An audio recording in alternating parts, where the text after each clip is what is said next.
Chapter 1. The Man Who Dared to Leave Everything Behind. There is a moment in every person's life when something deep inside them begins to stir. It is not loud. It does not announce itself with trumpets or dramatic signs written across the sky. It comes quietly, like a whisper at the edge of your consciousness, like a feeling you cannot quite name, but also cannot ignore. It is the feeling that you were made for more.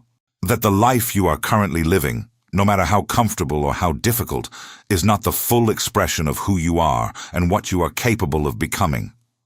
Most people feel this whisper and then silence it. They silence it with routine. They silence it with fear. They silence it with the voices of others who tell them to be realistic, to be practical, to be grateful for what they already have. And so the whisper fades. Not because it was wrong, but because they were never taught how to listen to it. This audiobook is about a man who listened. His name was Abram. He lived in a city called Ur of the Chaldeans, in a land that is now modern-day Iraq. Ur was not a small, forgotten town. It was one of the most sophisticated cities of the ancient world, a thriving metropolis with advanced architecture, a complex economy, temples dedicated to the moon god Nana, and a society built around stability, tradition, and comfort. By any measure of his time, Abram was a man of standing. He had a family. He had roots. He had everything that society told him should make a man content. And yet, the whisper came. Leave your country. Leave your people. Leave your father's household. Go to a land I will show you. No map, no detailed instructions, no guarantee of success. Just a voice, a direction, and a promise so vast it was almost impossible to believe. I will make you into a great nation. I will bless you. I will make your name great. And through you, all the families of the earth will be blessed.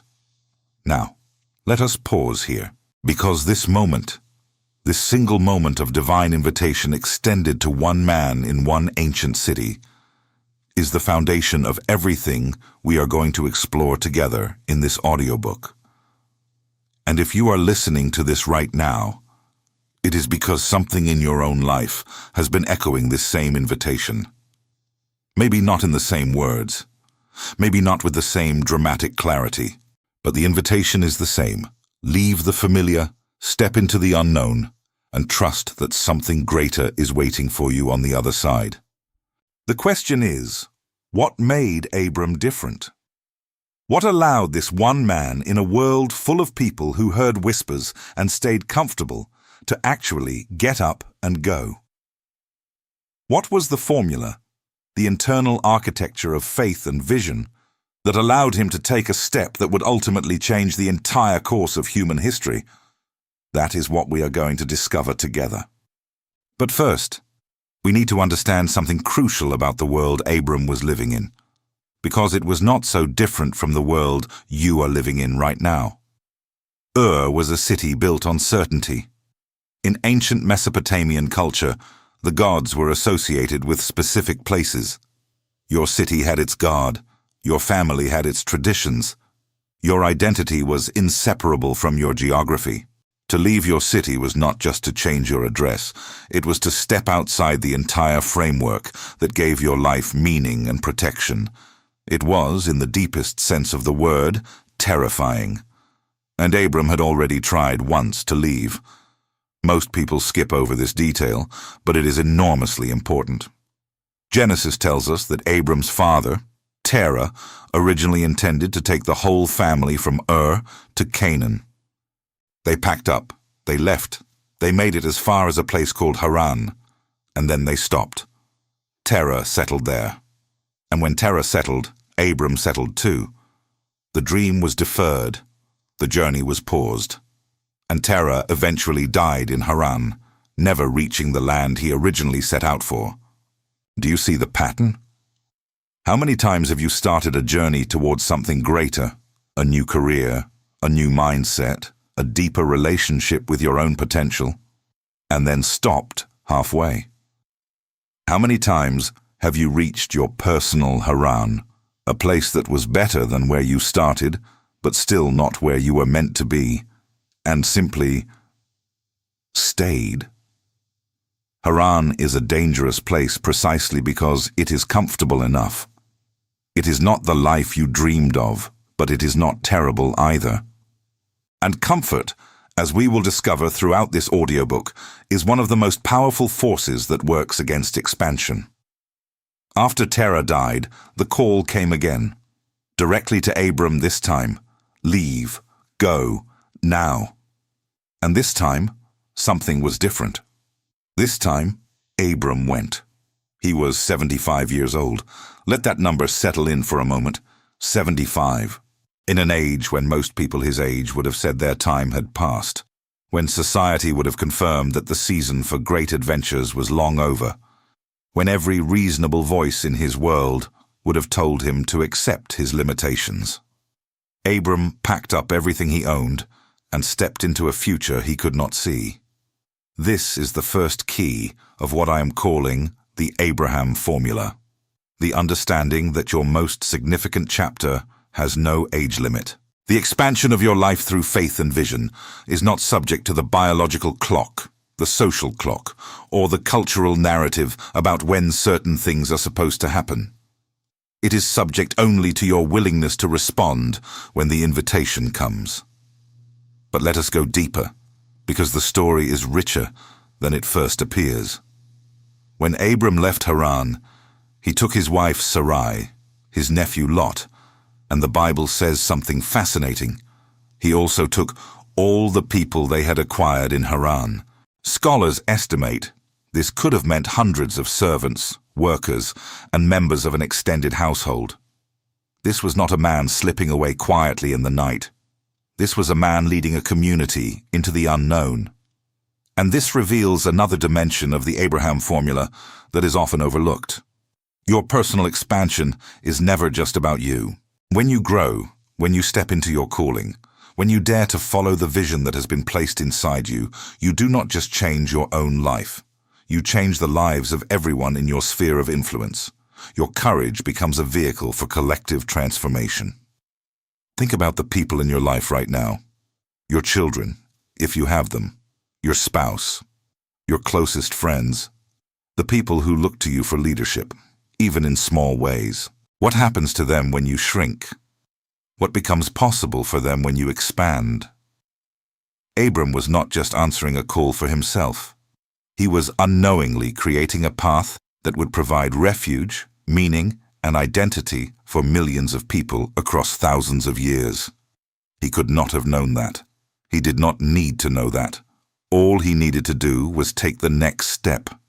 Now, as they traveled through the land of Canaan, something remarkable happened. God appeared to Abram again and said, "To your offspring I will give this land." And Abram's response is one of the most quietly powerful acts in all of Scripture. He built an altar there. He stopped, in the middle of a journey that was far from over, in the middle of a land he did not yet possess, surrounded by the Canaanites who actually lived there, and he worshipped. He said, in effect, "I am not waiting until the promise is fulfilled to be grateful. I am grateful now, in the middle of the process, because I trust the one who made the promise." This is the practice of what modern teachers of consciousness and manifestation call living from the end. It is the ability to emotionally, spiritually, and psychologically inhabit a reality that has not yet manifested in the physical world. It is the practice of gratitude and worship as an act of creative faith, not as a response to what has already happened, but as an active force that draws the desired future into the present. Abram did not have the vocabulary of quantum physics or neuroscience. He did not know about the reticular activating system or the principle of cognitive resonance. But what he practiced, instinctively and faithfully, was precisely what the most advanced research in human psychology now confirms. The mind that aligns itself with a vision and lives as though that vision is already real begins to attract, perceive, and create the conditions necessary for that vision to manifest. He built altars along the way. not at the destination, along the way. This is one of the most transformative practices you can adopt in your own life. Before the breakthrough comes, celebrate it. Before the door opens, be grateful for it. Before the relationship heals, speak words of love about it. Before the financial shift arrives, live with the internal posture of someone who already knows abundance is their inheritance. This is not denial of present reality. It is the deliberate creation of a new one. But the journey was not easy. Shortly after entering Canaan, a severe famine hit the land, and Abram did what many of us do when circumstances suddenly turn against us after we have taken a leap of faith. He panicked. He went down to Egypt. He made compromises. He told his wife to claim she was his sister to protect himself. He operated from fear instead of faith. And yet, and this is enormously important, this failure did not disqualify him. The formula was not broken by a moment of fear. The promise was not revoked because he stumbled. The vision did not die because he temporarily lost sight of it. The Abraham formula is not a formula for perfect people. It is a formula for real people who dare to keep going even when they fall, even when they choose fear over faith, even when they take detours through Egypt when they should have stayed in Canaan. The grace that underlies this story is as important as the faith that drives it. You are going to stumble on your way to your promised land. You are going to have moments where you act from the small, scared version of yourself instead of the expanded, visionary version. And when that happens, the formula does not punish you. It simply waits for you to turn back to the path. Abram turned back. He returned from Egypt to the place where he had first built an altar. The text says he called on the name of the Lord there. He reconnected with the source of his vision. He reset his internal compass. And the journey continued. This is what Chapter 1 invites you to do. To look at your own life and identify the places where you have stopped in your personal Haran. To listen again to the whisper that has been trying to reach you. To understand that your age, your past mistakes, your current limitations, and the opinions of everyone around you are not the final word on what your life can become. The formula begins with a single act of departure, an internal one. You do not have to physically leave anything today, but you do have to leave the story that has been keeping you small. Abram left Ur, then he left Haran. Each departure brought him closer to who he was always meant to be. Your journey is waiting. Chapter 2. The art of seeing what does not yet exist. There is a particular kind of blindness that has nothing to do with your eyes. It is the blindness of a person who can only see what is already in front of them, who can only believe in what they can touch, measure, and verify, who, when confronted with a promise larger than their current reality, automatically reduces that promise to fit the size of their present circumstances. This is the most common form of human limitation. Not a lack of resources, not a lack of opportunity, but a lack of vision. The inability to see what does not yet exist. Abram had left Ur. He had survived Egypt. He had returned to the place of his altar and reconnected with the source of his calling. And now, standing in the land of Canaan, surrounded by people who owned every inch of the ground beneath his feet, God spoke to him again with an instruction so simple it almost sounds like a game. Look around you. Look north. Look south. Look east. Look west. Everything you can see, I am giving to you and to your descendants forever. Now walk through the land. Walk the length of it. Walk the breadth of it, because I am giving it to you. This moment is far more sophisticated than it appears on the surface.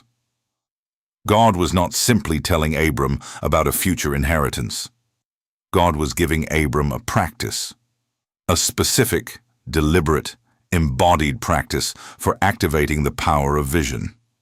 And if you understand what was actually happening in this moment, spiritually, psychologically, and neurologically, It will change the way you approach every goal and dream in your own life. Let us break it down. When God said, "Look," he was not asking for a passive glance. The Hebrew word used here implies a sustained, intentional gaze. Not the kind of looking you do when you are distracted or hurried, but the kind of looking that is an act of will. The kind of looking that says, "I am choosing to fix my attention on this. I am choosing to make this the dominant image in my inner world." This is what every great teacher of manifestation, consciousness, and human potential has been trying to communicate across centuries of different languages and frameworks. William James, the father of American psychology, called it the ability to voluntarily bring back a wandering attention. Napoleon Hill called it definiteness of purpose. Neville Goddard called it living in the wish fulfilled. Jesus called it the eye being the lamp of the body, meaning that the quality of your inner vision determines the quality of your outer reality. Every tradition, ancient and modern, is pointing to the same fundamental truth. What you consistently see in your mind becomes what you eventually live in your world. But God did not stop at looking. He told Abram to walk. Get up and walk through the length and breadth of the land. Why? What does walking add to seeing? Because vision without embodiment is fantasy. It is the difference between daydreaming about a life and actually inhabiting it, even in rehearsal. When you walk through something, when you physically move through a space and experience it with your whole body, you are doing something that passive imagination cannot do. You are writing the experience into your nervous system. You are creating what neuroscientists now call an embodied memory. A felt sense of an experience that your brain and body begin to treat as real. Abram did not just look at the land from a hilltop and feel good about it. He walked it. He felt the ground under his feet. He breathed the air. He experienced the terrain with his whole physical being. He was, in the most literal sense, rehearsing possession before the possession came. This is the Abraham formula, in one of its most practical expressions. See it, then inhabit it. Create the vision, then find a way to physically, emotionally, and energetically live inside that vision before it manifests. This is not wishful thinking. It is the most advanced technology of human transformation that has ever existed, dressed in ancient language. Now let us talk about what was happening with Abram's nephew Lot during this same period, because the contrast between Lot and Abram is one of the most instructive elements of the entire story. After returning from Egypt, both Abram and Lot had accumulated significant wealth, flocks, herds, tents, servants. And the land between them was not sufficient to support both households. Conflict began to break out between their herdsmen. Something had to change. Abram could have played the authority card. He was the elder. He was the one who had received the divine call. He could have said, "I choose first, you take what is left." Nobody would have blamed him. By every cultural standard of his time, that would have been his right. Instead, he said something extraordinary. "Let there be no strife between you and me, for we are kinsmen. Is not the whole land before you? Separate yourself from me. If you take the left hand, then I will go to the right. Or if you take the right hand, then I will go to the left." He offered Lot first choice. And Lot looked up and saw the Jordan Valley, well-watered everywhere, like the garden of the Lord, like the land of Egypt. It was beautiful. It was obvious. It was the choice that any reasonable, pragmatic person would make. Lot chose with his natural eyes. He chose what was already visibly abundant, already clearly prosperous, already obviously good. And he moved his tents towards Sodom. Abram stayed in the land of Canaan, the land that, to natural eyes, offered less, the land that still needed to be possessed, the land that required faith. After Lot left, God spoke to Abram again. And now the promise expanded. "Lift up your eyes and look from the place where you are, north, south, east, and west. All the land that you see I will give to you and to your offspring forever. I will make your offspring as the dust of the earth, so that if one can count the dust of the earth, your offspring also can be counted. Here is what this contrast between Lot and Abram is teaching us, and it is one of the most important lessons in this entire audiobook. There are two ways to make decisions in life. You can decide with your natural eyes, based on what currently looks good, what is currently obvious, what currently offers the most comfort and immediate reward. Or you can decide with vision eyes, based on what you have been shown, based on what you believe is possible, based on a promise that transcends present appearances. Lot was not a bad person. He made a perfectly logical choice, and in the short term, he did well. The Jordan Valley was fertile. Sodom was prosperous. By every visible metric, Lot won the negotiation. But vision is not about winning the visible negotiation. Vision is about aligning yourself with the invisible promise. And here is the painful truth that the story of Lot illustrates with devastating clarity. When you make your choices based entirely on present appearances, you may gain comfort in the short term while positioning yourself for catastrophic loss in the long term. Sodom, for all its visible abundance, was about to become one of the most destroyed cities in history. The things that look most appealing to the natural eye are not always the things that lead to genuine expansion. Sometimes the path that looks smaller, harder, and less immediately rewarding is the path that leads to the promised land. Now, let us return to Abram. Because after Lot departed and the expanded promise was given, something shifted in how Abram related to his own identity. He began to understand that vision is not just about what you see. It is about who you see yourself becoming. This is the dimension of the Abraham formula that separates superficial positive thinking from genuine transformational faith. You can visualize wealth all day. You can repeat affirmations about abundance until your voice gives out. But if your deep, core sense of self, the identity you carry in your bones, the story you tell about who you are and what you deserve, remains unchanged, the vision will not take root. Because vision without identity alignment is like planting seeds in concrete. The seeds may be excellent, the soil has not been prepared. Abram began to understand that the promise was not just about land. It was about who he was being called to become. A father of a great nation, a blessing to all people, a man whose very name would be synonymous with faith and expansion for thousands of years. He did not fully understand this yet. The full revelation would come later, and it would arrive in a way that would shake him to his core. But the seeds of identity transformation were already being planted every time he looked out at the land, every time he walked through it, every time he built another altar and worshipped a God he could not see in a land he did not yet possess. Let us talk about altars for a moment, because this practice is one of the most powerful and underutilized tools of personal transformation. In the ancient world, an altar was a physical marker. It was a place where the invisible became tangible, where the spiritual reality was anchored into the physical world through a deliberate act of consecration. When Abram built an altar, he was doing something profoundly intentional. He was creating a physical testimony in the present moment to a reality that had not yet fully arrived. What are your altars? In modern life, your altars might look different. They might be a journal entry where you write out your vision as though it has already come to pass. They might be a vision board where the images of your desired future are made physical and visible. They might be a morning practice where you deliberately connect with the source of your calling and speak gratitude for what is coming before it arrives.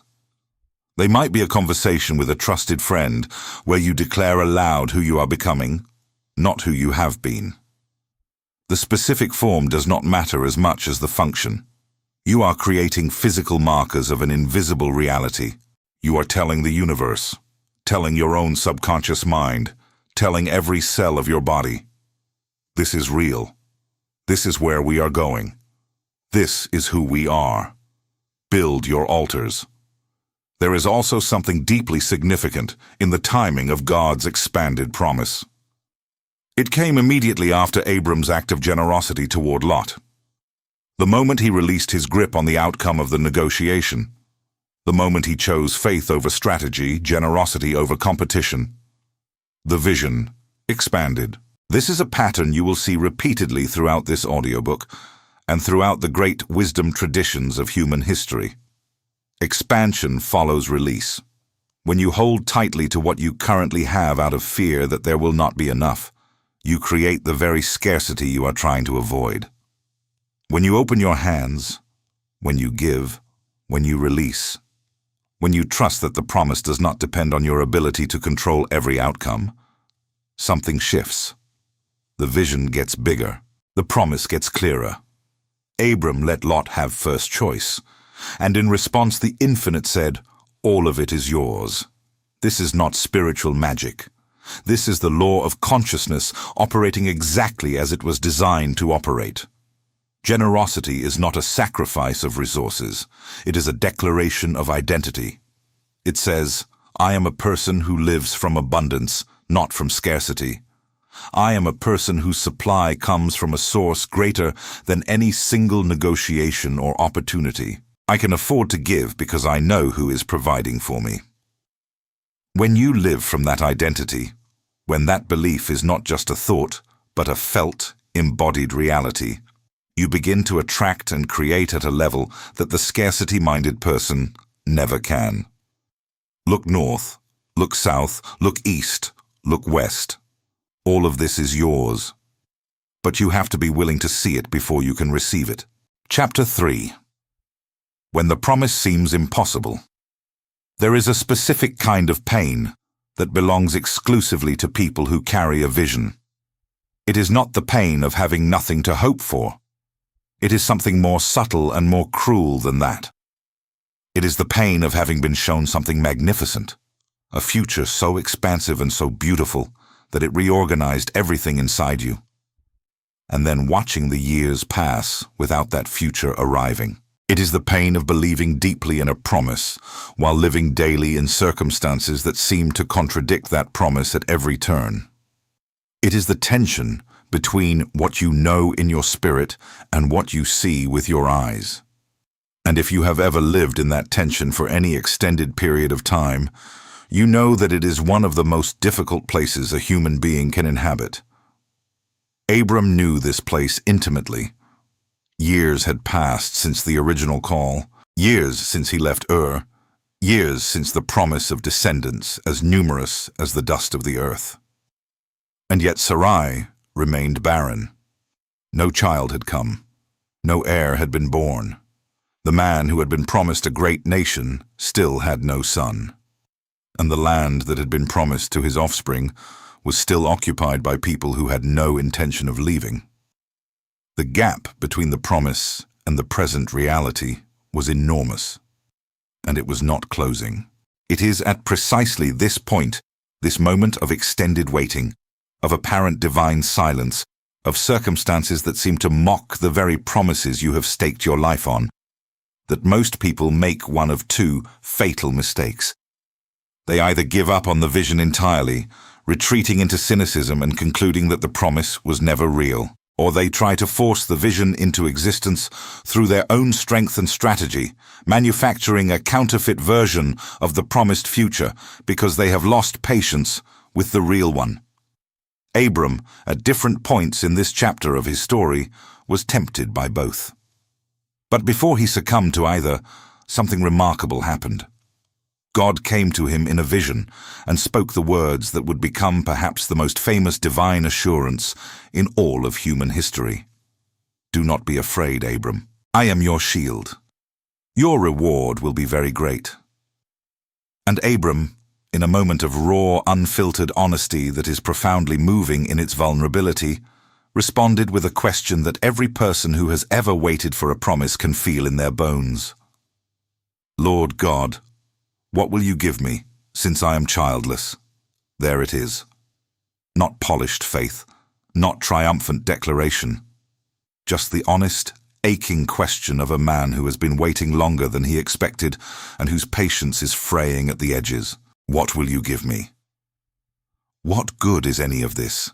The land, the blessing, the great name, when I still have no heir? When everything I build will pass to a servant, because there is no one to carry my name forward. This is the prayer of the exhausted believer. And what is staggering about this moment is not just what God said in response. It is the fact that God did not rebuke the question. God did not withdraw the promise because Abram expressed doubt. God did not punish his honesty with silence. Instead, God led him outside. Look at the sky. Count the stars, if you are able to count them. And then the promise again, expanded once more, this time with imagery so vast it defied rational calculation. Not just descendants like the dust of the earth, now descendants like the stars of the sky, innumerable, infinite, beyond any mathematics that human minds could perform. So shall your offspring be. And then the most important sentence in this entire section of the story. Perhaps one of the most important sentences in the entire biblical narrative. 4 words that changed everything. Abram believed God. That is it. That is the whole thing. He looked at the stars. He heard the promise. And in that moment, against all visible evidence, against the biological reality of his aging body and his barren wife, against every reasonable calculation that any sensible person would perform, he believed. And the text says something extraordinary happened as a result. It was counted to him as righteousness. Now, I want to be careful here, because this concept has been so heavily theologized over the centuries that it has lost its raw, practical power. When the ancient text says it was counted to him as righteousness, it is not primarily making a statement about religious doctrine. It is making a statement about alignment. Abram's act of belief, his decision to align his inner world with the promise rather than with present appearances, created a state of profound inner coherence, a rightness, a harmony between who he was and who he was called to be, between what he saw in the natural world and what he chose to see in the spiritual world. This is what the great teachers of consciousness call the state of alignment. And it is the state from which all genuine creation flows. But the story does not end there, because even after this moment of transcendent faith under the stars, Abram's humanity reasserted itself. And the way it reasserted itself contains one of the most painful and instructive lessons of the Abraham formula. Sarai, his wife, had a servant named Hagar, an Egyptian woman. And Sarai came to Abram with a proposal that was, by the cultural standards of their time, entirely reasonable. She said, "God has prevented me from bearing children. Go to my servant. Perhaps I will have children through her." And Abram listened to Sarai. He slept with Hagar. Hagar conceived. And suddenly, the thing that had seemed impossible, an heir, appeared to be within reach, by human engineering, by practical problem-solving, by taking the situation into their own hands because the divine timeline had seemed too slow. Now, in the ancient Near Eastern world, this arrangement was not unusual or scandalous. It was a recognized legal and social custom. Nobody would have looked at what Abram and Sarai did and said that was wrong. It was, by every contemporary standard, a sensible solution to a painful problem, but it was not the promise. And this distinction between the sensible human solution and the actual promise is one of the sharpest edges in the Abraham formula. Because the sensible human solution will almost always arrive before the promise does. It will almost always look reasonable.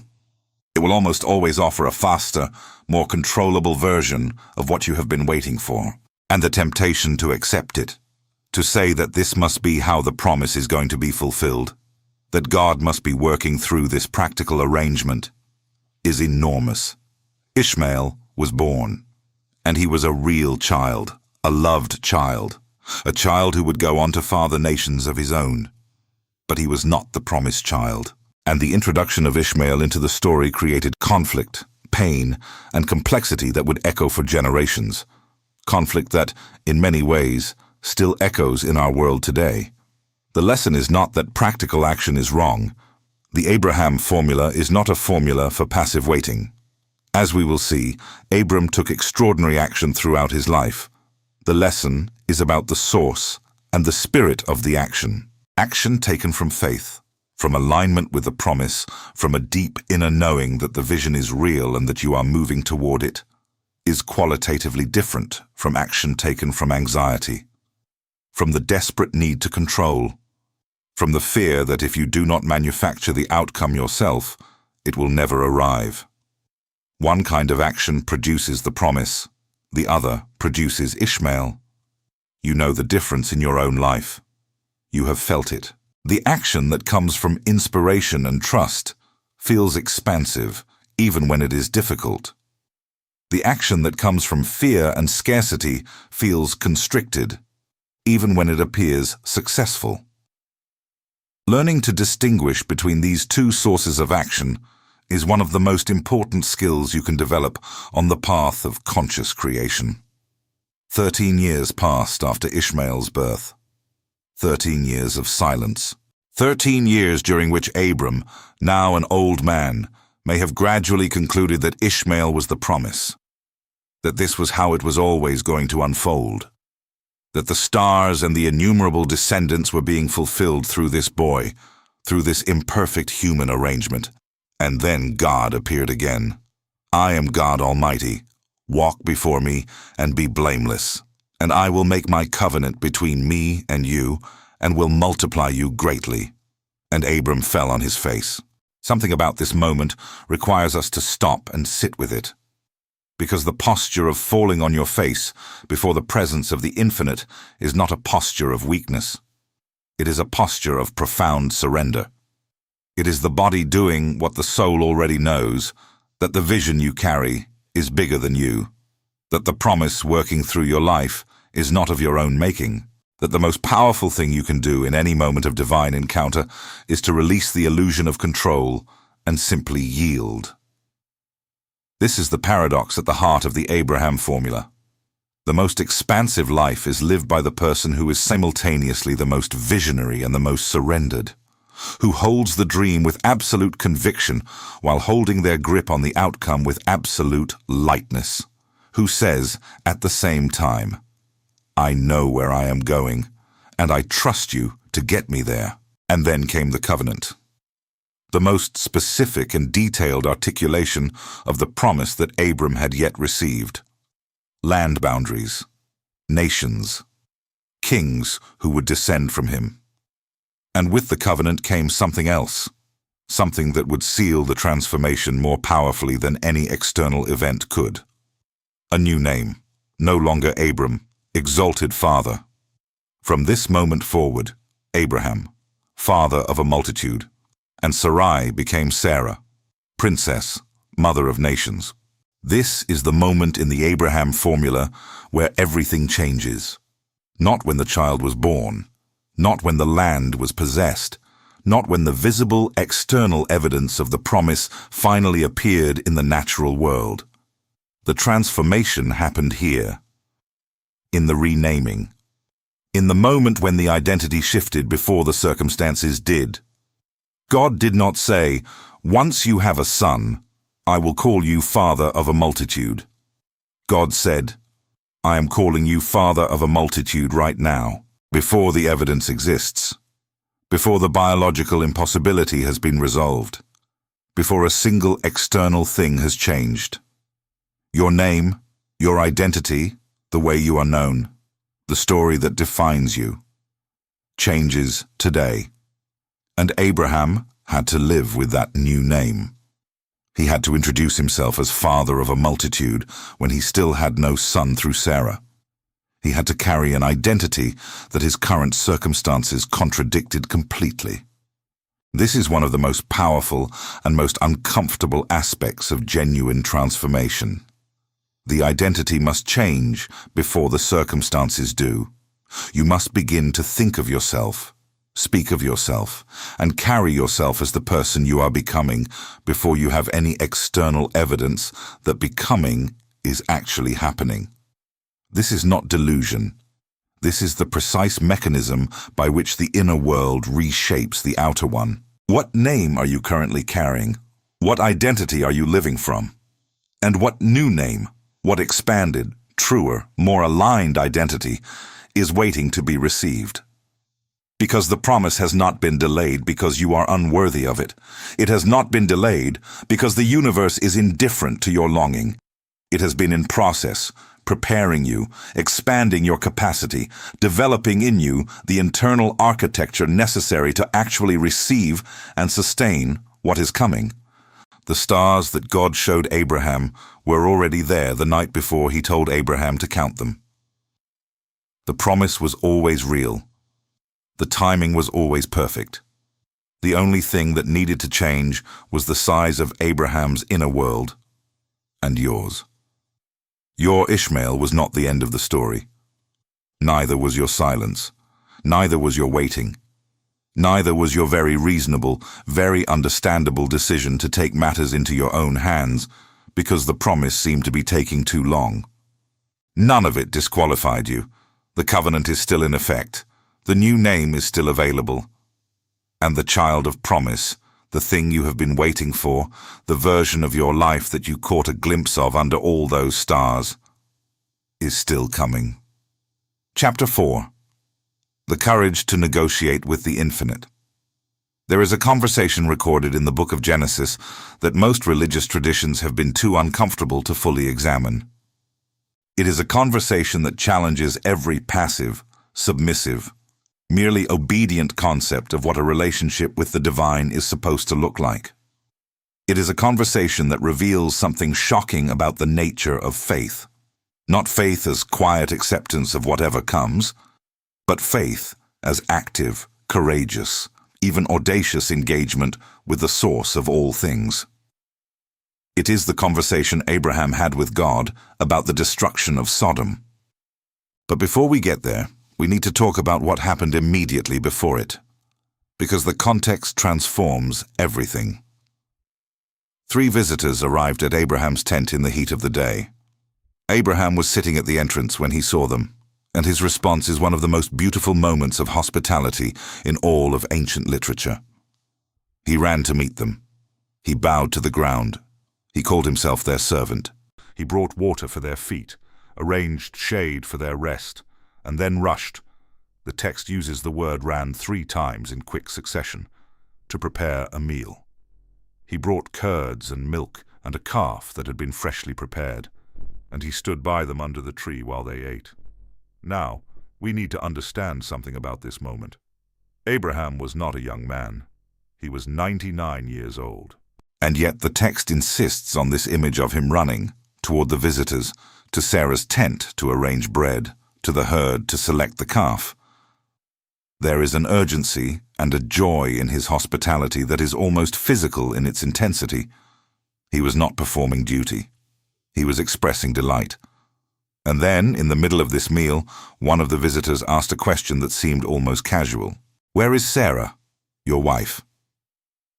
And when Abraham said she was in the tent, the visitor said something that stopped time. "I will surely return to you about this time next year, and Sarah, your wife, shall have a son." Sarah, listening from inside the tent, heard this and laughed. Internally, privately, she laughed the laugh of a woman who has been disappointed too many times to sustain hope without irony. She was 90 years old. Abraham was 99. The text says explicitly that the way of women had ceased to be with her. She laughed because what else do you do when someone promises you the impossible with such serene confidence? And the visitor said something that has echoed through human consciousness for thousands of years. Is anything too hard for the Lord? Is anything too hard for the Lord? Sit with that question. Not as a religious platitude, not as the kind of thing you say to someone who is going through difficulty as a way of offering comfort without substance. Sit with it as a genuine, probing, world-altering question directed at the most fundamental assumption of your life. What have you decided is too hard? What have you placed in the category of impossible? Not because you were told explicitly that it could not happen, but because the years passed and it did not happen, and eventually you quietly moved it from the possible column to the impossible one. What dream did you stop dreaming, not because you chose to stop, but because the hope became too painful to sustain in the face of all the contradicting evidence? Is anything too hard for the Lord?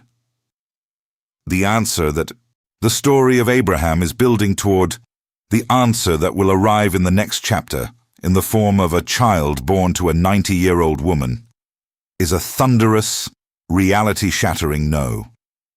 Nothing is too hard.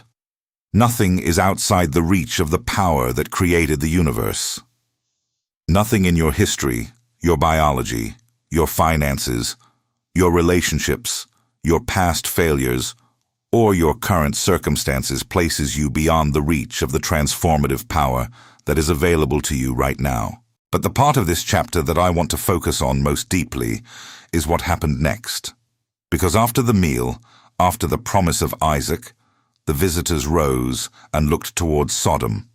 And the Lord, and here the text shifts, revealing that these were no ordinary visitors, said something remarkable. Shall I hide from Abraham what I am about to do? This question reveals the nature of the relationship that had developed between Abraham and God over these decades of journey, covenant, and transformation. This was not the relationship of a passive subject and an all-powerful ruler. This was something more intimate, more mutual, more extraordinary than that. God described Abraham as someone he had chosen, someone through whom all nations would be blessed, someone who would direct his children and household to keep the way of the Lord. And then he said, I cannot hide this from him. He has become someone I consult. And then the Lord told Abraham what was coming.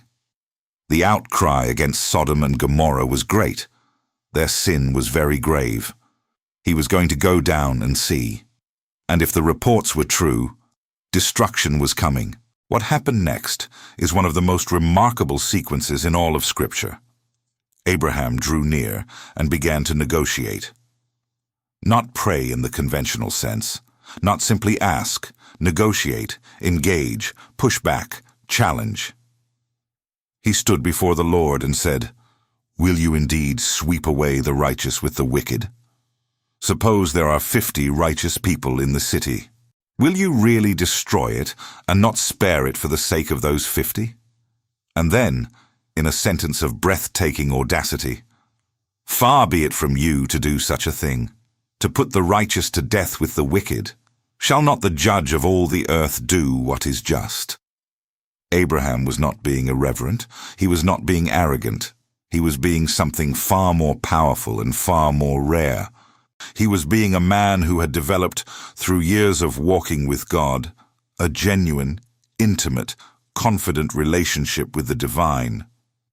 One in which he felt not only permitted but compelled to bring his full self, including his sense of justice and his compassion for others, into the conversation.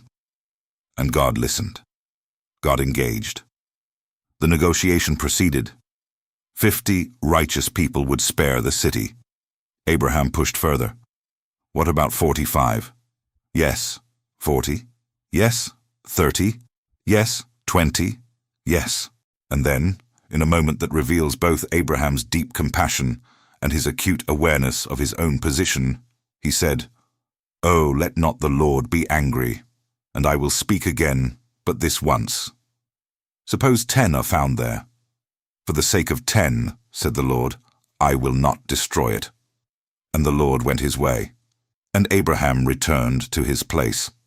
Now, I want to explore what this negotiation teaches us about the Abraham formula at this advanced stage of Abraham's development.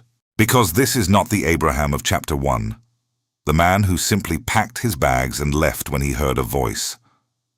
This is a transformed Abraham, a man who has walked with God long enough to know his character, to understand his heart. to feel confident enough in the relationship to bring his own moral reasoning, his own compassion, his own sense of justice into direct dialogue with the infinite. This is what genuine spiritual maturity looks like. Not the performance of piety, not the repetition of religious formulas, not passive acceptance dressed up as faith. It is the confidence of a person who knows who they are in relationship to the source of all things, and who brings their whole, fully engaged, fully alive self into that relationship. Think about how you pray, or meditate, or connect with whatever you understand as the source of your own being and vision. Do you approach that space as a supplicant who can only ask and wait? Or do you approach it as a co-creator, as someone who has been invited into genuine partnership with the intelligence that underlies all of reality? The Abraham formula at this level is the formula of the conscious co-creator. The person who understands that the universe is not a vending machine into which you insert the correct spiritual currency and then wait for your desired outcome to drop down. It is a living, responsive, relational system. And you are not a passive recipient within it. You are an active participant, a voice in the conversation, a force in the equation.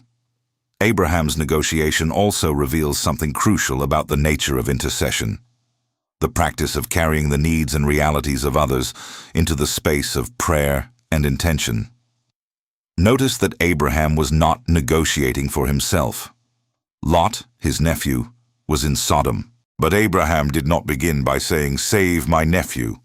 He began with a much larger, more universal concern. What about the righteous? What about the innocent? What about justice? The person who has been genuinely transformed by the process of expansion does not use their access to the infinite only for personal benefit. They become a channel of blessing for others. They intercede, they advocate, they carry the weight of other people's realities into their own moments of connection with the source. This is one of the dimensions of the promise made to Abraham from the very beginning. Through you, all the families of the earth will be blessed. The blessing was never meant to stop with Abraham.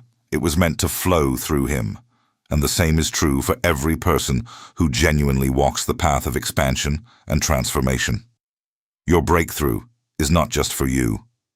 Your healing is not just for you. Your abundance is not just for you. When you expand, when you step into the fullness of who you were created to be, you become a conduit of possibility for everyone in your world. Your courage gives others permission to be courageous. Your faith makes room for others to believe. Your breakthrough creates a pathway that others can follow. This is the deepest purpose of the Abraham formula. Not just personal transformation, but becoming a source of transformation for others. Now there is one more element of this chapter that we cannot pass over. Because the story of Sodom and its destruction, and Lot's escape from it, contains a warning that is as relevant to modern life as it was to the ancient world. Lot escaped. Barely. 2 angels essentially dragged him and his family out of the city while fire was already falling from the sky. And as they fled, the angels gave one instruction above all others: do not look back. Do not stop anywhere in the valley. Escape to the hills, or you will be destroyed. Lot's wife looked back, and she became a pillar of salt. This image has haunted human imagination for thousands of years, and rightly so, because it is not just a story about one woman in one ancient city. It is a story about one of the most universal and most destructive habits of the human consciousness, the inability to fully leave what we have been called to leave behind. You can be in the process of your greatest escape. You can be moving toward the most important breakthrough of your life. The old city can be burning behind you, the old patterns, the old identity, the old limitations, the old story about who you are and what is possible for you.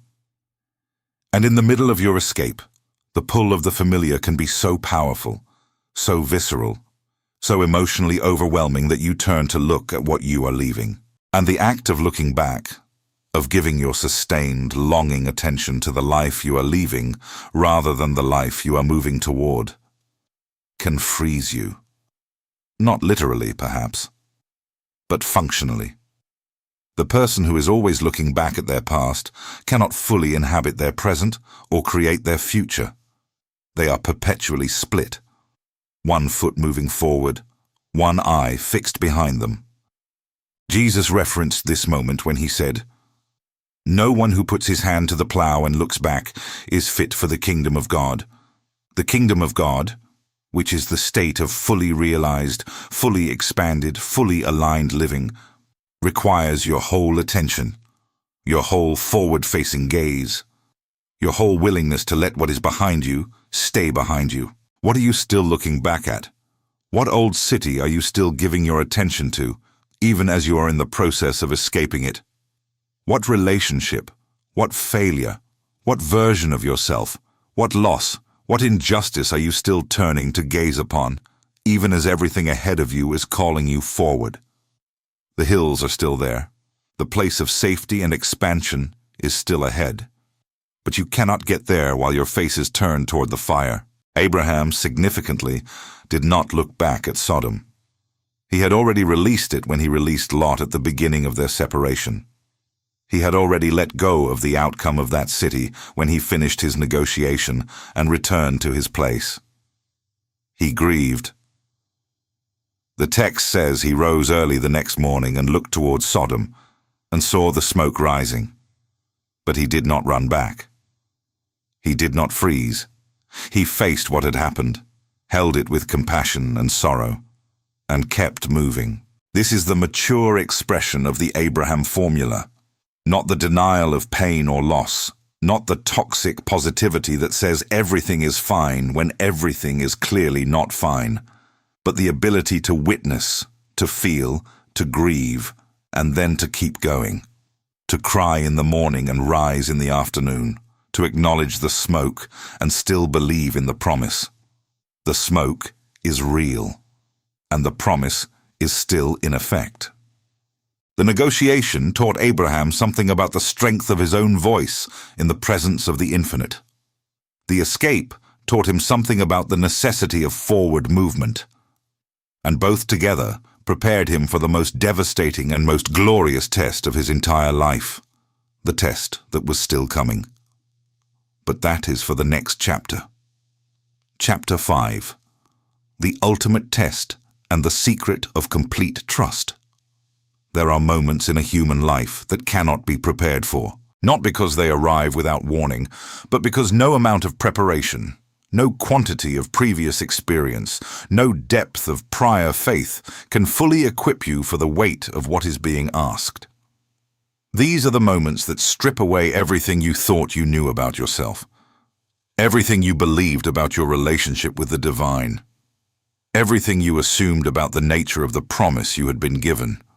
These are the moments that do not just test your faith. They reveal whether your faith was ever truly yours, or whether it was simply the comfortable clothing you wore in seasons when belief was easy. For Abraham, that moment had a name: Mount Moriah. After these things, the text says, after the decades of journey, after the covenant and the new name, after the miraculous birth of Isaac, the child of promise, the living proof that nothing is too hard for the Lord, the son who had reorganized Abraham's entire world around his presence. After all of it, God spoke again. "Abraham." "Here I am," Abraham replied. The same words he had always used, the posture of attentiveness, the availability of a man who had learned, over a lifetime of divine encounters, to remain open to whatever the voice required of him. "Take your son, your only son Isaac, whom you love, and go to the land of Moriah, and offer him there as a burnt offering on one of the mountains of which I shall tell you." Read that again slowly. "Take your son, your only son, the one you love. Go, offer him." There is no way to soften this. There is no theological framework that removes the raw, shattering horror of what was being asked. This was not a request to sacrifice something valuable. This was not a request to give up something comfortable. This was a request to place on an altar the single most important thing in Abraham's world. The child who was not just his joy and his love, but the very vessel through which the entire promise was supposed to be fulfilled. Because here is what makes this test almost incomprehensible in its severity. Without Isaac, there was no great nation. Without Isaac, there were no descendants like the stars. Without Isaac, the covenant itself appeared to unravel. God was not just asking Abraham to lose a son. God was asking Abraham to, by his own hand, destroy the very thing through which the promise was supposed to come. How do you trust a promise when you are being asked to sacrifice the promise?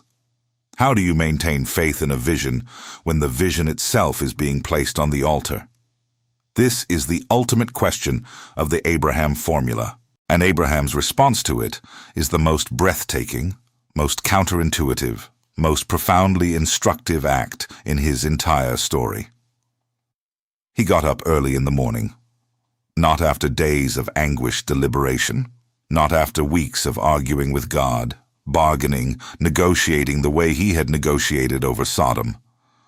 Early the next morning, he saddled his donkey, took 2 of his servants and his son Isaac, split the wood for the burnt offering, and set out for the place God had told him about. The speed of his obedience is almost more disturbing than the obedience itself. We want him to fight. We want him to push back. We want him to do what he did over Sodom, to stand before God and say, "Shall the father of a multitude destroy his own promised child? Far be it from you. Shall not the God of promise keep his promise?" But he did not argue. He rose early and he went. And now I want to propose to you an interpretation of this moment that goes deeper than simple obedience. Because if we read Abraham's response as merely the mechanical compliance of a man too frightened to resist, we miss everything. We miss the actual architecture of what was happening inside him. We miss the secret that the writer of Hebrews centuries later would make explicit, that Abraham reasoned that God could even raise the dead. Abraham went to Mount Moriah not because he had stopped believing in the promise.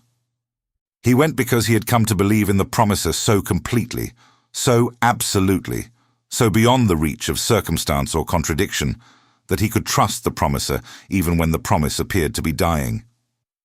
He had concluded, somewhere in the depths of his transformed consciousness, that if God required Isaac, and if God's word was true, and it was always true, then God would find a way to fulfill the promise even on the other side of death, even through resurrection if necessary, even through a miracle so unprecedented that no human framework existed to contain it.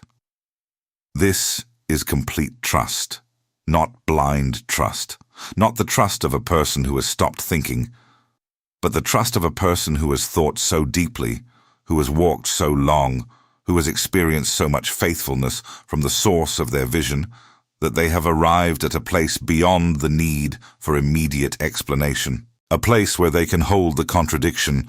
God promised Isaac would carry the covenant, and God is asking me to offer Isaac, and not collapse under it, not because the contradiction does not hurt, but because the relationship is stronger than the contradiction.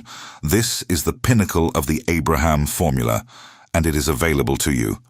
Not immediately, not without the journey that precedes it, not without the Ur and the Haran and the Egypt, and the long years of waiting, and the Ishmael and the covenant, and the new name and all the chapters of transformation that come before this one. Complete trust is not the starting point of the formula. It is the destination.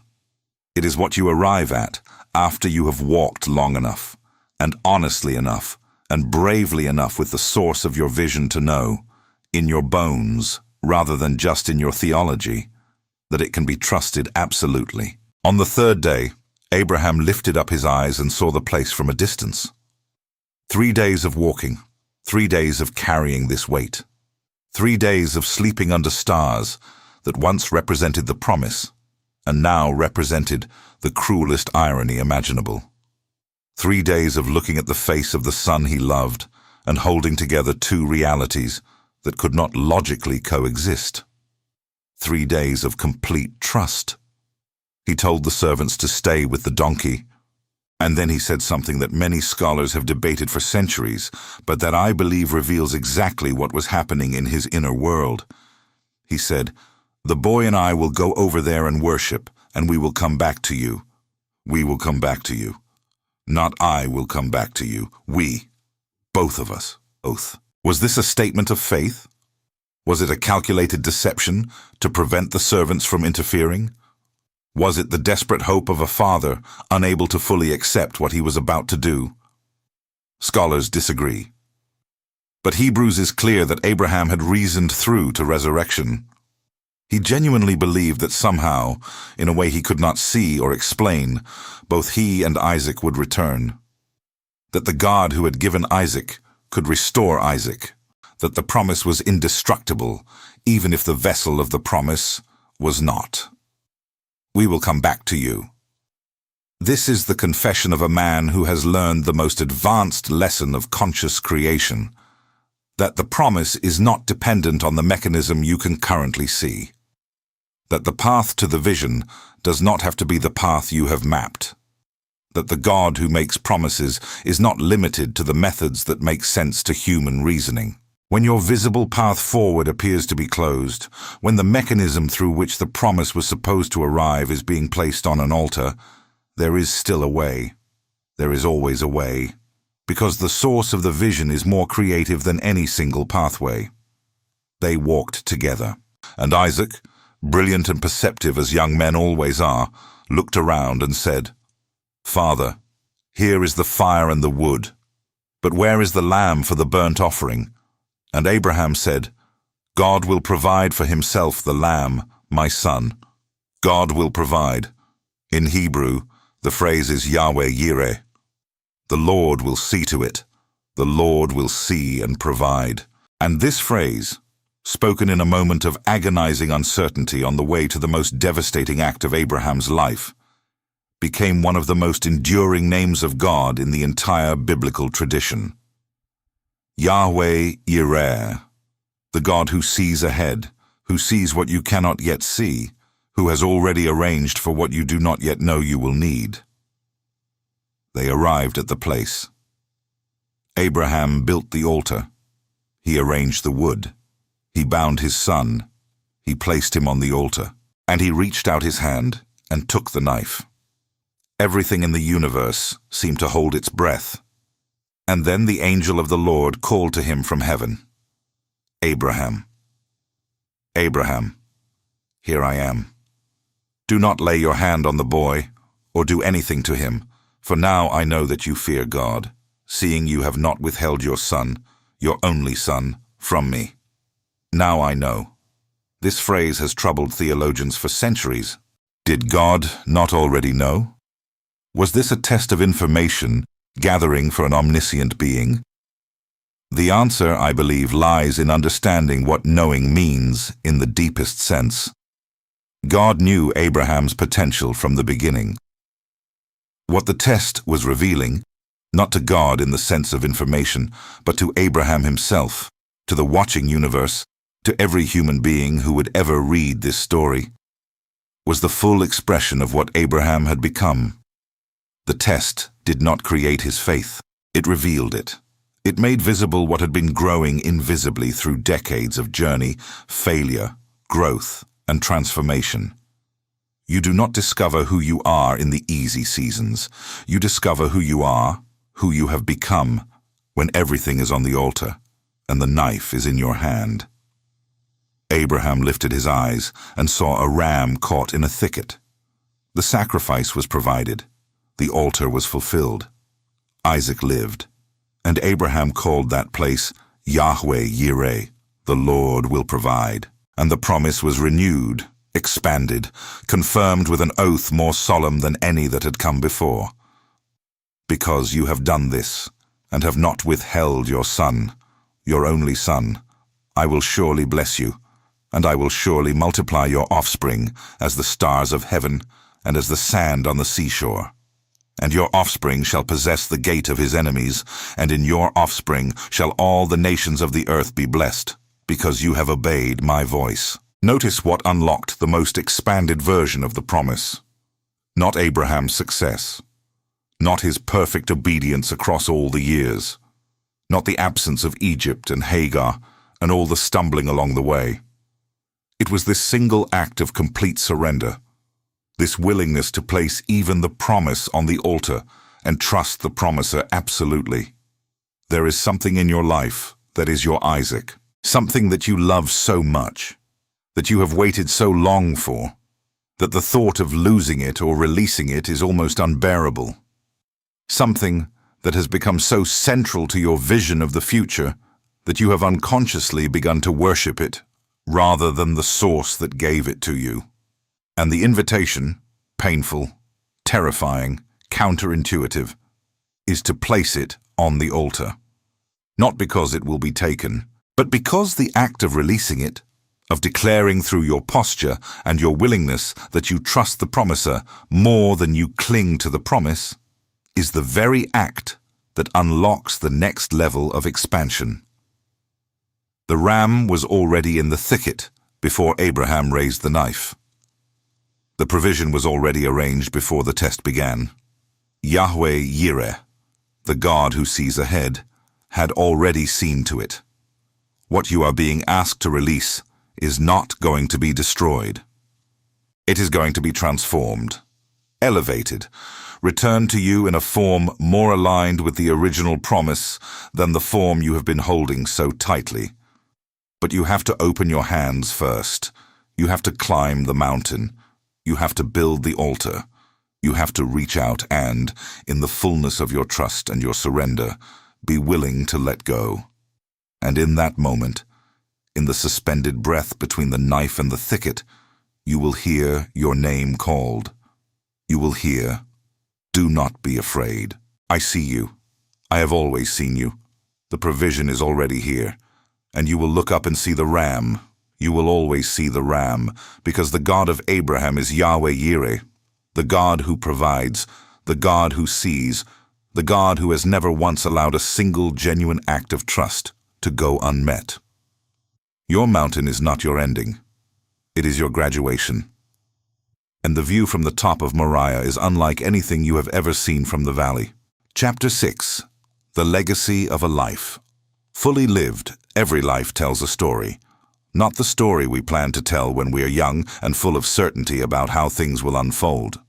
Not the story we rehearse in our minds during the quiet moments when we imagine the version of ourselves we most want to become. The story a life actually tells is written in a different ink, the ink of choices made under pressure, of faith exercised in darkness, of vision maintained through contradiction, of love expressed in the most ordinary and the most extraordinary moments alike. It is the story, written not in what we intended, but in what we actually did when the intention was tested. Abraham's story was nearly 2 centuries long. He lived to be 175 years old, and when the text describes his death, it does so with a phrase so simple and so complete that it has the quality of a perfect sentence. A sentence that says everything that needs to be said without a single unnecessary word. He died in a good old age, an old man and full of years, and was gathered to his people. Full of years, not merely old, not simply having survived a long time. Full, as in nothing was left undone, as in the vessel of his life had been filled to its capacity and beyond, as in he had squeezed from every season, every trial, every promise, every failure, every mountaintop, and every valley the full measure of experience and meaning that it contained. He did not arrive at the end of his life with the hollow, haunting feeling that he had played it safe, that he had chosen comfort over calling, that he had settled for Haran when Canaan was always waiting. He was full, and this fullness, is the ultimate aspiration of the Abraham formula. Not wealth, though wealth came. Not fame, though his name became one of the most recognized in human history. Not success by any conventional metric, though by every meaningful measure his life was an extraordinary success. The aspiration is fullness.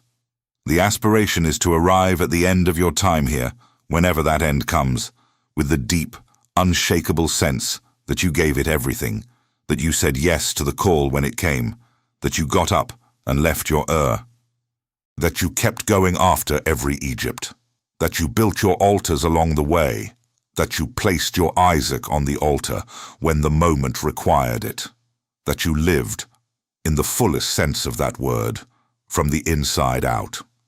But before we reflect on the end of Abraham's story, we need to spend time with what happened between Mount Moriah and his death. Because the years that followed the ultimate test were not years of passive waiting for the end. They were years of continued, active, purposeful living, and they contained some of the most practical and most moving wisdom of the entire narrative. Sarah died. She was 127 years old, and Abraham wept for her and mourned for her. The text records his grief without embarrassment and without the spiritual bypass that so often appears in religious narratives, the impulse to rush past the pain toward the consolation, to minimize the loss by emphasizing the eternal perspective. Abraham wept. He sat with his grief. He allowed himself to be fully human in the presence of the death of the woman he had walked with through every chapter of the most extraordinary journey of the ancient world. And then he got up. He rose from before his dead and spoke to the Hittites, the people of the land, about purchasing a burial place for Sarah. What followed was a negotiation, the kind of transaction that seems almost mundane after the drama of everything that preceded it, but that carried an enormous symbolic weight. Abraham insisted on paying full price for the cave of Machpelah, even when the Hittites offered it to him as a gift. He would not accept it as charity. He paid 400 shekels of silver, weighed out according to the commercial standard. Why does this matter? Because in purchasing that land, in having a legal, documented, commercially verified transaction recorded in the presence of witnesses, Abraham established the first physical, owned piece of the promised land, not through warfare, not through divine, supernatural seizure, through an ordinary business transaction, conducted with integrity at full market price. The promise was beginning to take root in the ordinary world, not just in visions and covenants and divine encounters, but in deeds and contracts and silver weighed on scales.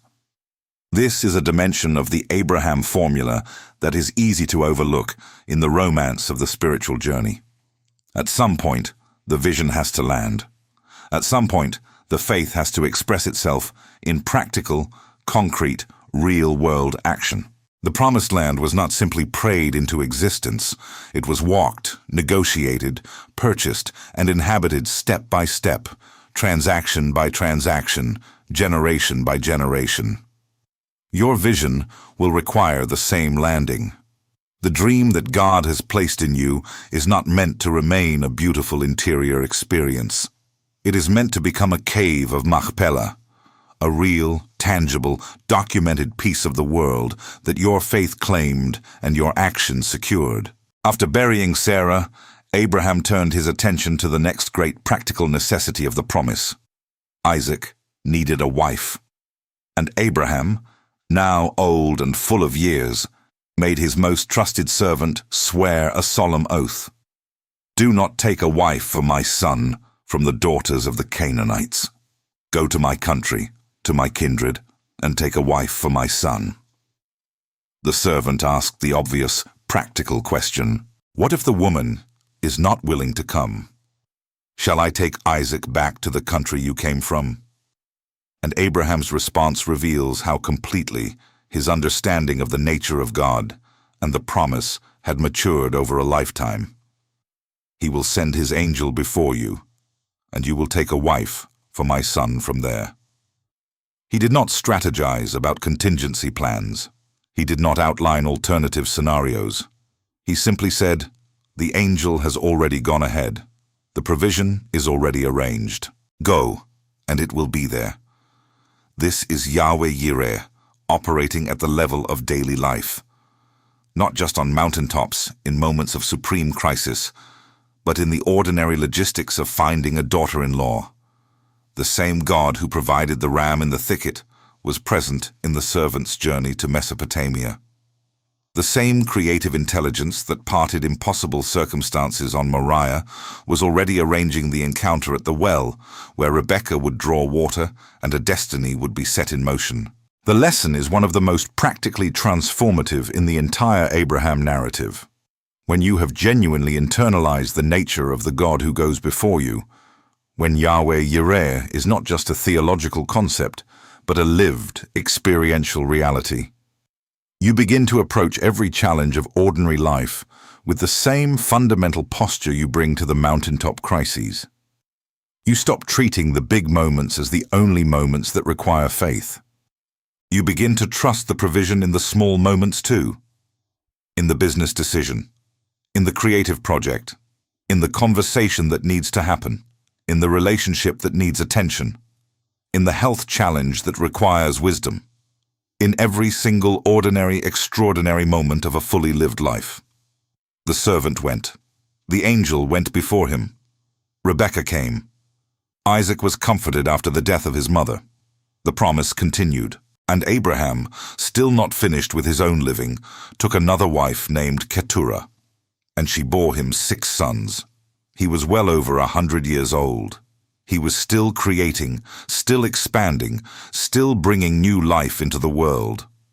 The man who had been afraid that he would die childless had become a man whose descendants were already multiplying in directions he could not have imagined when he first looked up at the stars. This is the compounding nature of a life lived in alignment with vision and faith. The investments you make in your own expansion, the decisions to leave Ur, the altars built in Canaan, the trust exercised on Moriah, do not simply produce a linear return. They compound, they multiply, they generate fruit in directions you cannot anticipate and through channels you could never have planned. Abraham's faithfulness did not just bless Isaac, it blessed Ishmael. It blessed the sons of Keturah. It blessed Lot, imperfectly and partially, even through all the complexity of that relationship. And it blessed, as the promise had always said it would, all the families of the earth. Your faithfulness compounds. The choices you make today to live with greater courage, greater vision, greater trust, and greater love do not only affect today. They affect your children. They affect their children. They ripple forward through time in ways you will never fully see from where you are standing. Every altar you build is a landmark for someone who comes after you. Every Egypt you survive and return from teaches your descendants that survival is possible. Every Isaac you surrender and receive back teaches those who watch your life that the promise can be trusted even on the most terrifying mountain. You are not just living your story. You are writing a chapter in a story that is much, much larger than you. Now let us bring everything together. Because the Abraham formula, across all 6 chapters of this journey, has been revealing a set of principles that are as applicable to your life right now, in whatever city and whatever season and whatever challenge you currently face, as they were to a man in ancient Mesopotamia 4,000 years ago. The formula begins with departure. The willingness to leave the familiar, not just physically, but internally. To leave the story that has been keeping you small. To leave Ur when the call comes, and then to leave Haran when you realize you have stopped halfway. Departure is not a one-time event. It is a recurring practice. Every level of expansion requires a new departure from a new comfort zone. The formula continues with vision, the deliberate, sustained practice of seeing what does not yet exist, of looking north and south and east and west, and saying, "This is mine," before a single deed has been signed, of walking the land of your desired future, in imagination, in prayer, in the physical practices that write the vision into your nervous system, before the possession arrives, of building altars of gratitude and worship in the middle of the journey, rather than waiting until you reach the destination. The formula deepens with patience, the willingness to hold the promise through the long, silent seasons when nothing seems to be happening. To distinguish between the sensible human solution, the Ishmael of your own manufacturing, and the actual promise that requires more time and more surrender than you expected. To receive your new name before your new reality arrives, and to begin living from that identity immediately.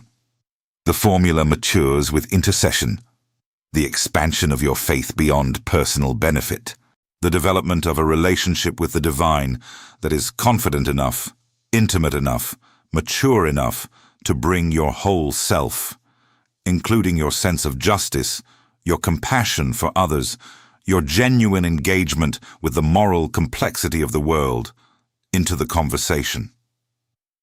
The understanding that your expansion is not just for you, that you are being blessed in order to be a blessing, that the promise flowing through you is meant to flow through you to everyone your life touches. The formula reaches its pinnacle with complete trust, the willingness to place even your Isaac on the altar, to surrender the most precious, most central, most irreplaceable thing in your world to the hands of the promiser. To say, in the face of everything that contradicts every comfortable assumption about how the promise is supposed to work, I trust you more than I trust my understanding of the path. To rise early and go to the mountain, not because you are not afraid, but because your faith in the one who called you is stronger than your fear of what is being asked, and the formula finds its fullness in legacy. In the understanding that a life well lived is not measured by what you accumulated, but by what you became, by the fullness you carried into your final years, by the compounding blessing that continued to multiply through the lives of those who came after you, by the cave of Machpelah, the tangible, real-world evidence that the promised land was not just a spiritual metaphor, but an actual inheritance secured by actual faith, expressed in actual action over an actual lifetime. You are somewhere in this formula right now. Maybe you are still in hearing the whisper for the first time and wondering if it is real. Maybe you are stuck in Haran, halfway to your calling, comfortable enough to stay but too restless to be truly satisfied. Maybe you are in Egypt, having made the fearful compromise, wondering if you have disqualified yourself from the promise. Maybe you are in the long years of waiting, holding the promise of Isaac while living with the reality of no child. Maybe you are on the mountain, knife in hand, heartbreaking, trusting in the dark. Wherever you are, the formula is not finished with you. The call is still active. The covenant is still in effect. The new name is still available. The ram is still in the thicket. And the promise, the vast, star-numbered, sand-counted, all-nations blessed promise, is still being fulfilled. Through you, in you, by the same indestructible faithfulness that carried one man from to Canaan to the stars. There is a specific inheritance available to every person who dares to live by the Abraham formula. Not just spiritual inheritance, not just eternal reward in some distant future, but the inheritance of a life that is full, genuinely, completely, overflowingly full, full of meaning, full of connection, full of the particular joy that belongs exclusively to people who said yes to the call and kept saying yes through every season that followed, full of the deep, unshakable peace of a person who knows that they are living in alignment with the truest, largest, most expansive version of who they were created to be. That is the life available to you. Not a perfect life. Abraham's life was not perfect. It was full of detours and failures and moments of fear and decisions made from scarcity rather than abundance. It was a fully human life, complicated, messy, sometimes embarrassing, sometimes heartbreaking. But it was a life lived in genuine, ongoing, ever-deepening relationship with the source of the vision. And that relationship, that faithful, honest, courageous, surrendered relationship, transformed an ordinary man from an ordinary city into a father of multitudes. You are not ordinary. You have never been ordinary. The whisper that has been reaching you. Through this audiobook, through the restlessness you feel in the quiet moments, through the vision that keeps returning no matter how many times you try to be practical and silence it. That whisper knows exactly who you are. It knew before you were born. It has been faithful while you were in Haran. It has been waiting on the other side of every Egypt. It has been preparing the ram while you were climbing the mountain. All it is asking for is your yes. Not a perfect yes, not a fearless yes, not a yes that has resolved every doubt and answered every question and secured every contingency. Just the yes of a 75-year-old man packing his bags and stepping into a future he cannot see, trusting the one who can. Just that yes, just yours. The door is open, the land is before you, the stars are waiting to be counted. And through you, through the particular, irreplaceable, unrepeatable you, all the families of the earth are waiting to be blessed. Go.